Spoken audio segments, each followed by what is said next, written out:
As children grow, they can manage more tasks and decisions on their own. When we build our children's independence, we want to provide them with just the right amount of assistance where they can learn through trial and error, whilst also feeling secure, knowing that they have an adult support too. So tell me, Alicia, why is independence so important? Well, unless you want to have a man-child or, a woman-child living with you for the rest of your life, you need to be helping to develop those skills. Obviously, that's a big part of being a parent is at first we have to do everything for them, but over time they become more independent, they become more, focused on friendships, which can be heartbreaking for us, but still we know we're doing our job right when they do. And basically our job is just to prepare them to be who they are. 100%. Yeah. Self-sufficient little adults. Absolutely. So how can we then encourage our children to be a bit more independent? Because sometimes it is, mums being mums, we kind of get into the routine of just doing everything for our children. We can, because sometimes, there's different reasons It for is that. faster. Yes, and that is a huge one, because sometimes when you're watching them buttoning up their shirts and taking like 5 hours to do it, and then when they're done, it's all lopsided like that anyway. It can be so painful. And sometimes it is just much easier for us to go, right, here we go, like, go, out the door. But we need to be allowing that time to let our children have a go for themselves. Even if it might be starting off the buttons, so that way at least they're at least lined up properly, and then just, why don't you have a go? Well done. All that sort of stuff. It doesn't need to be all of them. It can be just little bit by little bit.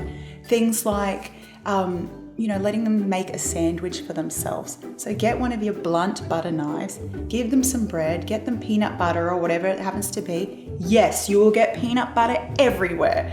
Yes, it'll be incredibly thick and chunky and holes in the bread. Yes, it will be. And you'll have peanut butter in your butter. Yeah, but in the end, they've made a sandwich. Yes. Hey, they'll be able to feed themselves. Yes. They're not going to die one day. So, all these little steps that we do are so important, just to let them have a go. Leave that time to let them have a go.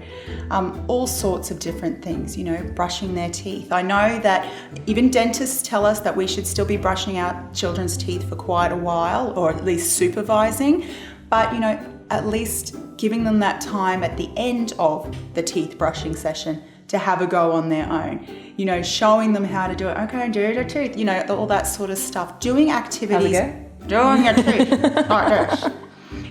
But doing these activities with your children, getting them to help you hang out the washing, all that sort of stuff. So with this shirt, we need 2 pegs, and so they can get both of them ready for you whilst you're doing it. And it's all these little things that, we just take for granted, but people need to be taught how to do these things. And for some children, these sort of routine activities aren't really that routine, so we have to be doing them over and over again just to be, making it muscle memory basically, and just becoming a normal part of their life. And the earlier you start, the better, right? Oh, absolutely. Because then they're actually quite helpful if you let them be. Oh, yes. Well, yeah. They can be. Even things like, oops, you've spilt something on the floor, rather than, getting too cross, which can be a reflex sometimes, especially when we're in a hurry. Showing them, they know where the cloth is.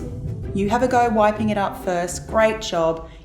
These things happen. We just have to clean them up. Next time, hold it with both hands.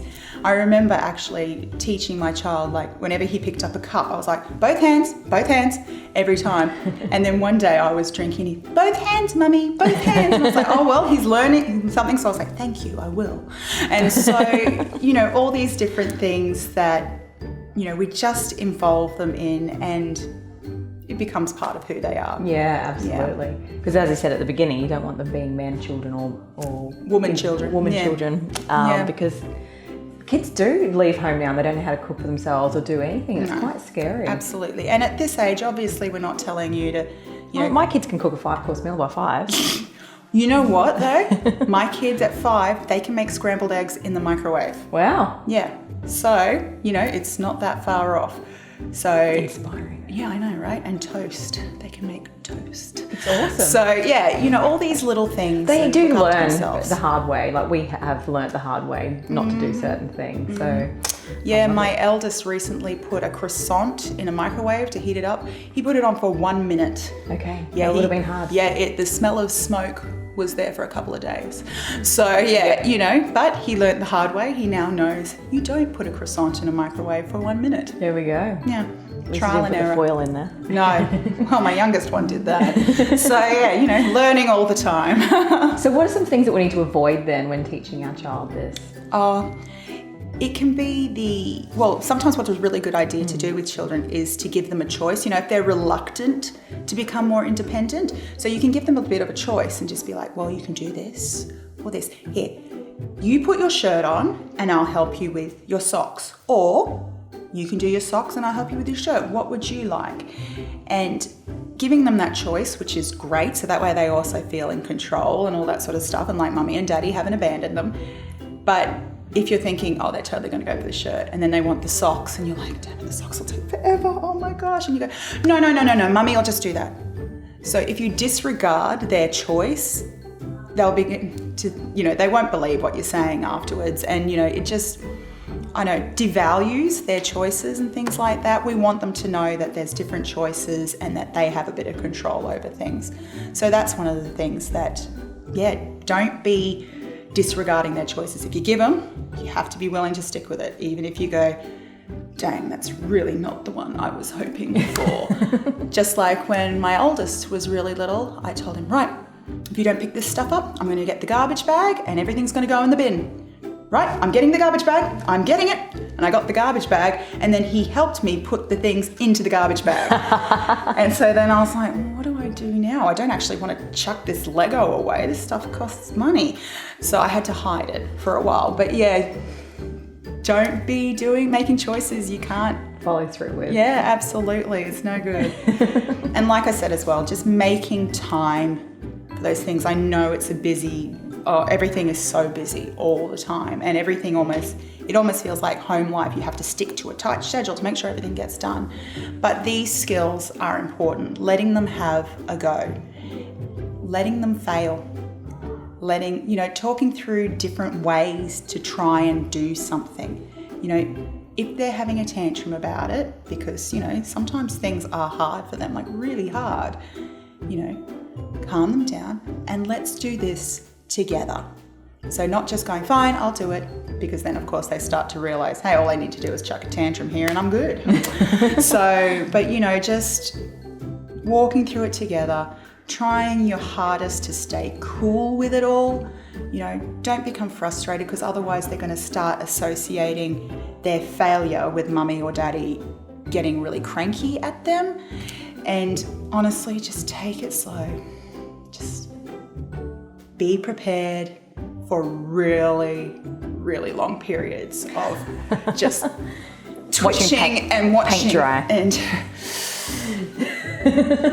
yes, you did 1 button out of 7. So yeah, you just have to be prepared for those things. But it's a big part of parenting, and it's a big part of them growing and becoming independent. While it can be the source of feisty behaviours and temper tantrums, your child showing signs of independence is a really great sign that they're developing well. No question is too silly or concern is too great, so Mission Australia is here to support you, so give them a call today.